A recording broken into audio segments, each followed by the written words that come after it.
Hey guys, Coach Andrew Pickett here today to talk to you about the front quarter. It's considered a defensive technique, but I like to teach it as an offensive move. I fell in love with this when I was a youngster, watching Dan Russell dominate with it. I used it successfully in high school and even cage fights afterwards. The first state champion that I coached used it in the finals to score back points. So this is an important move to defend takedowns, but also to put opponents on their back and instantly in danger of getting pinned. All right, when I'm teaching the front quarter, I like to start from single leg penetrated position and then get into the front quarter. So I'm gonna hold the whizzer right here. This hand is gonna grab in his armpit from behind. And then this hand's gonna go on his head. And I'm gonna kick this leg back. And I'm gonna shove his head underneath my quad, get his head right to the mat. So I'm using this whizzer back here for balance. Grab this, use it to push his head down as I kick my leg back. So I swing this leg back, shove his head underneath. And once I'm right here, then I'm gonna hop backwards about 6 to 8 inches. His hand's still on his head, pushing it down now, and I'm still holding the whizzer. I'm gonna get to right here. Now, some guys are really strong and their grip hasn't broke yet. So if that happens, I'm pointing my toe, I'm still keeping my hand on his head, and I'm just gonna slide back until that breaks. As soon as that breaks, now I'm gonna stick my butt in the air, and I turn that whizzer into the front quarter, which the front quarter is right here where I'm grabbing his wrist. So I have a V, it's right on the back of his neck, putting pressure on his head, keeping it on the mat. I'm gonna grab my own wrist right here. This is the front quarter. This is the position we're gonna start scoring from. And the very first one, I'm just gonna keep his head on the mat, and I'm gonna start circling around his head that way. Now I have to keep his head down, otherwise this isn't gonna work. So I'm keeping his head to the mat, holding my wrist right here, and start circling. And you'll get to a stage right here where he's about to go over. When this happens, I'm gonna bring my head up to this side, put my chin in his chest. This hand that was in front quarter position is gonna weave around, catch right here in the pit.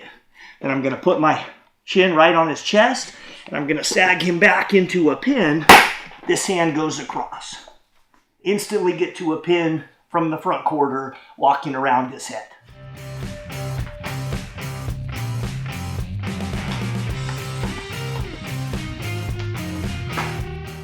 All right, so we start in the single leg penetrated position always, and I get down into it so wrestlers get used to getting into this position. Now, sometimes his head's kind of coming up here. He thinks he's really tough. And what I'm going to do here is I'm just going to shove that head underneath. And I shove that pretty violently right here. And once his neck's bent, then I'm going to circle around his head in the same exact position, staying off my knees the whole time, winding up in that same finish pin position. So on this one, he's going to be really tough, and I feel like I can't just walk around his head. So on this, I'm gonna switch my front quarter grip from this. I'm gonna slide both my fingers to my hands, and I'm gonna slide to like this to make a lever on his neck. So we're down in here, sprawl to the front quarter position. I get right here, and he's too tough right here. I can't circle around. So that's okay, I'm just gonna slide my grip down here. Now I'm holding his throat.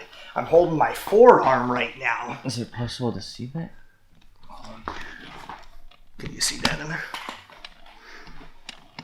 Okay. Holding his throat right there. And what that does is that pinches his carotid artery off, kind of sucks his oxygen out. And so what I'm going to do with this one now, I'm going to slam my hip right here into his hip. And I'm going to do that. I'm going to walk, and then I'm going to turn my hips. And as I do that, that knocks him to his hip. Then from here, I'm going to hold his neck pinched, and I'm going to circle around his head the other way. Same finish as before.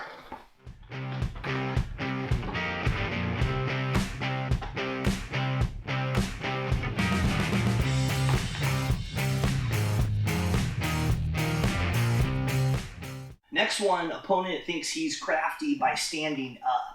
So I get in the front quarter position, and he just tries to bring his head up. This guy I'm going to pancake. get right here. He's trying to bring his head up. I'm going to I realize it's coming up. I'm going to let it come up. And as that happens, I drop to this knee only for a second. I'm going to put this foot out front as I cross face him, and I swing him over all the way down to the mat right here. Once I have him right here, I keep my whizzer in, and I'm going to stay right here until that hand adjusts out. I'll stay right here, this position, legs really wide. Sometimes it doesn't come out. Typically he'll turn into me, and that will pull out. Once that pulls out, then I'll switch feet, and then I'll be in the head and arm position. Sometimes the opponent balls up. He thinks that just tightening up will let him score. This guy will just shuck by, take the easy two. He balls up like this, really pulling his arm down. Strong guys like to do this. For this, I just walk, throw it by, cover behind the hips.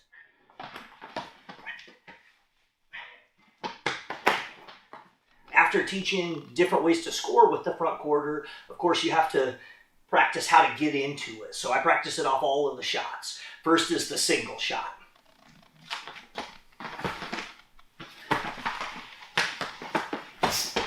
That's really the same basic motion when the guy has your single leg, pulls it up to Kemp position. So opponent shoots in, lifts it up. He's right here, it's same motion. I just got to get this leg to the outside. I've got to get that head down. And this one I'm really going to have to sprawl with a lot of downward force. So I bring it to the outside, kick it down underneath my hip. It is going to take a second jump. I jump back 6 to 8 inches again. Slide if you need to break. As soon as grip breaks, butt goes in the air, lock up front quarter. All right, now from the double leg, it's pretty much the same after you pick the hand. So I'm going to whizzer, hit him with my hip and my whizzer. As I sprawl back, then I'm going to pick the hand off. So he shoots in a double. I sprawl here, still using whizzer for balance. I'm still getting the head pressure. What I'm going to do right here is I'm going to pick the hand. I'm going to grab as close to the wrist as I can, lift up, pull it over, and drop it. As I do that, I go right back to the head, and I hit my re-sprawl. Re-sprawl again. Once his head's on the mat, he's not locked up, so I can reach under to grab.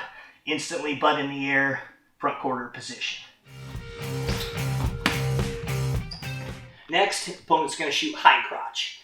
This is much the same. Got to have instant head pressure. Got to have a good whizzer punch. It's going to take a re-sprawl. Get that re-sprawl multiple times if you need to. Get his head to the mat so you can grab that front quarter position.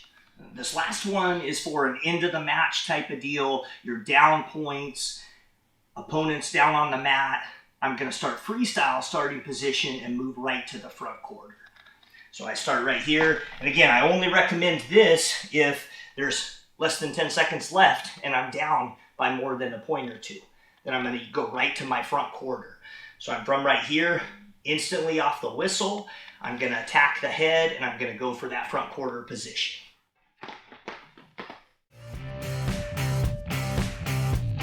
All right, that was the front quarter series, just a glimpse at it. There's more you can add to it, but those are the basics that I make sure all of my high school wrestlers know. A couple things that are going to make this more effective, you have to stay off your knees. You can't hit the front quarter on your knees unless you're going for that pancake, and that's only for a split second.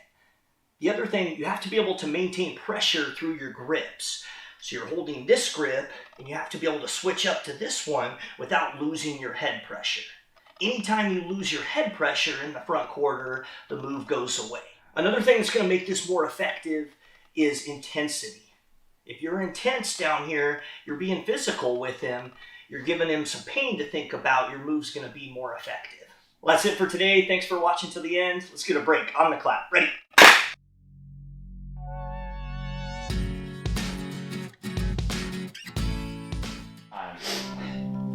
Next is from the high crotch. I started laughing because Pickett was trying not to laugh. Don't do drugs.